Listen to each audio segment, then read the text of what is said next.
right, what is going on, everyone, today? Thank you all for stopping by. Appreciate y'all being here. Zanny, thank you for your 13 inches.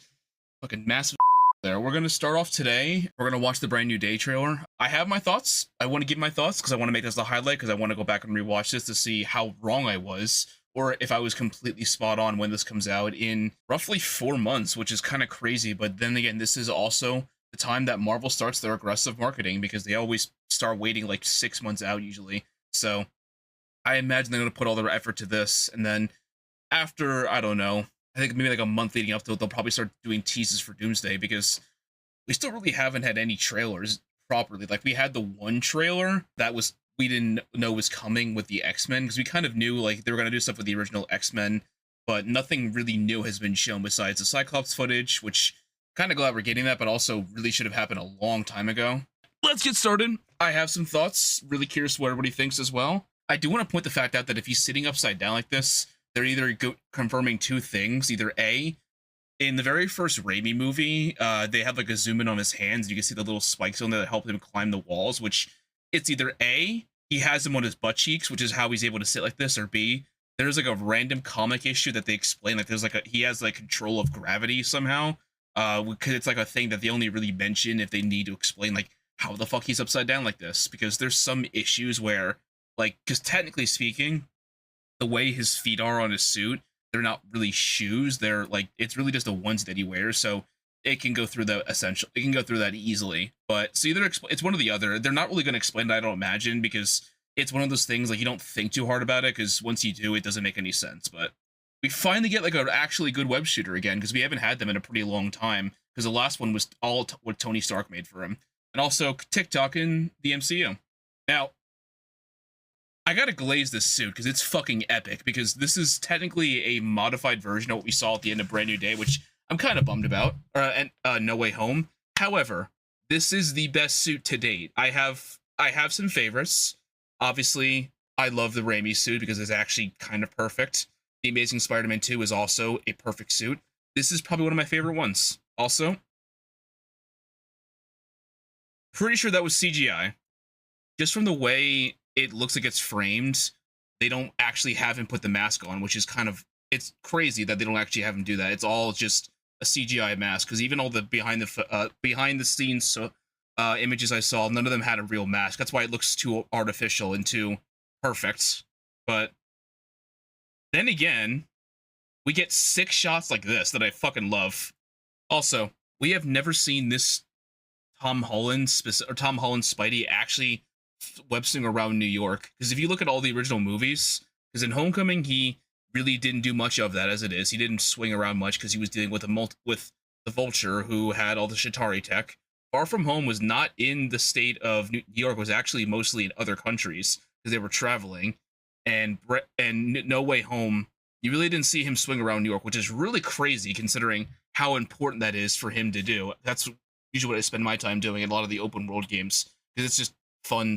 Like, also we're seeing a street level character finally interact with another street level character, because Peter is primarily a street level character who fights street level villains. He's not really the one to take on multiverse threats. We actually have Frank doing the same thing, seeing him in here, which is fucking great that we're actually seeing them cross over, because many people don't realize the Punisher actually was a Spider-Man villain when he started. He was in like 20-30 issues. I don't remember exactly what issue he came in, but he came in relatively early on trying to hunt Spider-Man. Granted, things obviously changed. Like his first appearance, he was very different, and now he is the way he is. But just really, I'd like that they're actually showing this, considering the Punisher just popped up in the MCU in, I think, Daredevil, and then he's just been around since then. So right away, we have the organic webbing, which means I think he's going to actually mutate into the Man Spider, which this is a big hear me out moment because nothing is confirmed, but we're already seeing all this random webs out of the blue. Like, all this is randomly just appearing, which he doesn't do very often. If you remember the Raimi movies, that happened enough where it was webs everywhere.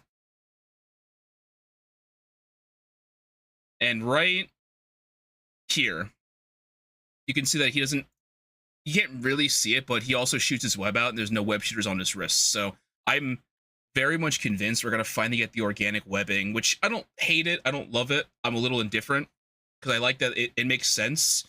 At the same time, I'd like the web shooters just because that's, I mean, it depends on really depends on the character, it depends on the version, but see what I'm curious about is he's going to Banner for a reason. Obviously, we can tell here if you've seen She-Hulk, he was able to find a way to not basically Hulk out essentially unless he needs to, which is why he's going to him. So in the 90s show, when Peter's mutation was acting up, he specifically went to the X-Men, which is really cool. How it's funny how the 90s Spider-Man actually did the MCU before the MCU was even a thing. So thinking what's going to happen is he's going to go to the Hulk for that reason. Hulk's not going to be able to help out.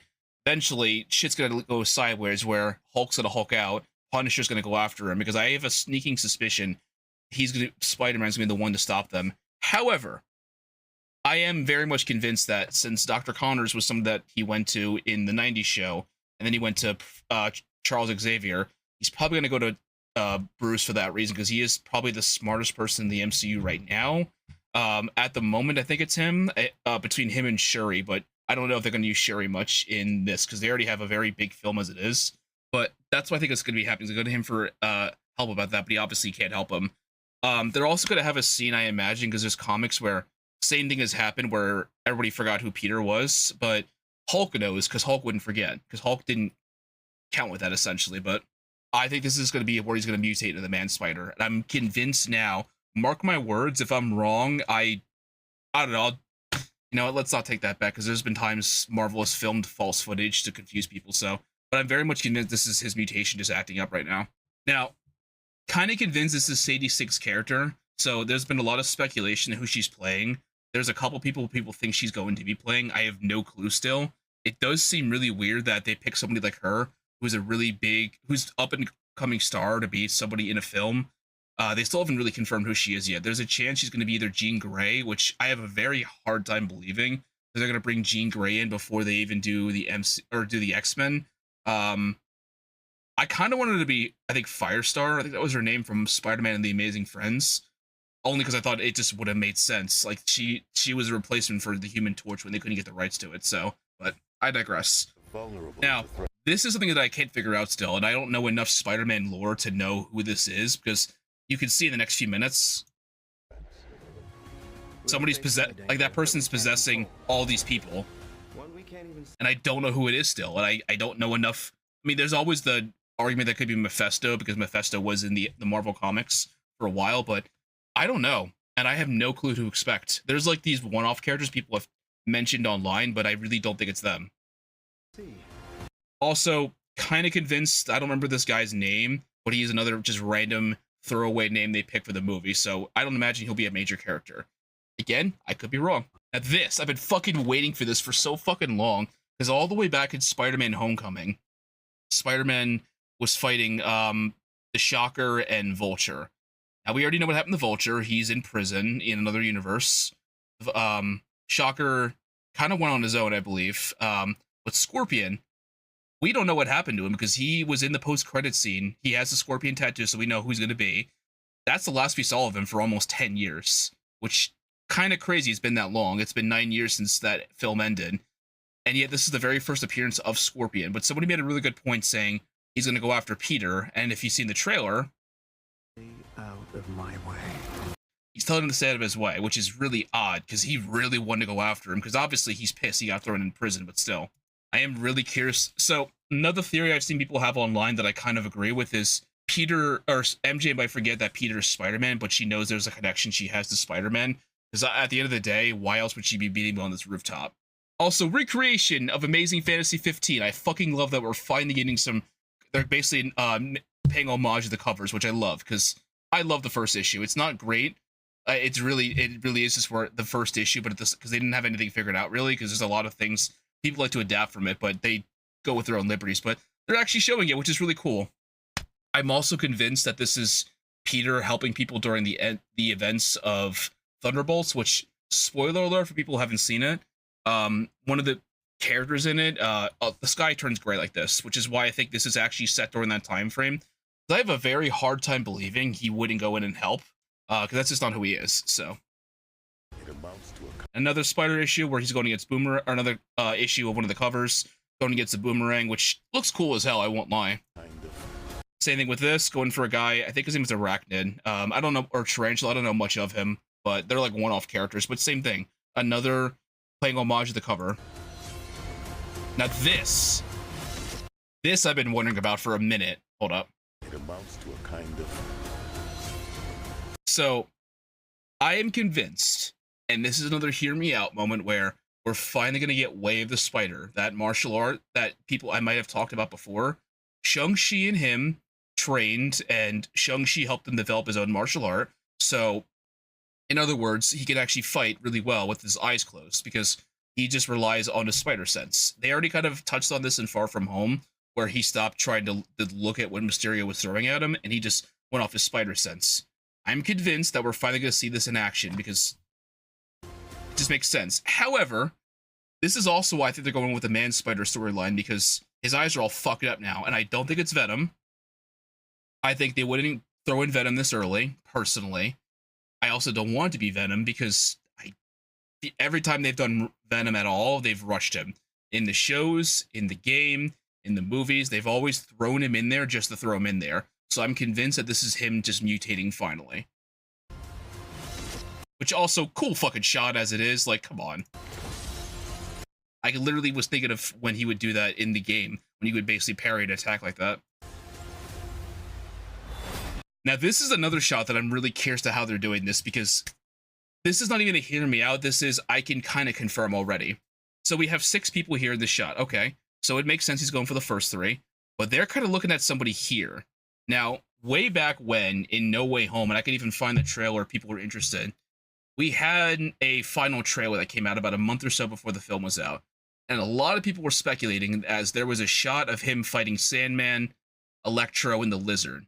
Now, what people thought was weird was you'd see the Lizard, and then next thing you know, you see his face move like he got kicked in the face.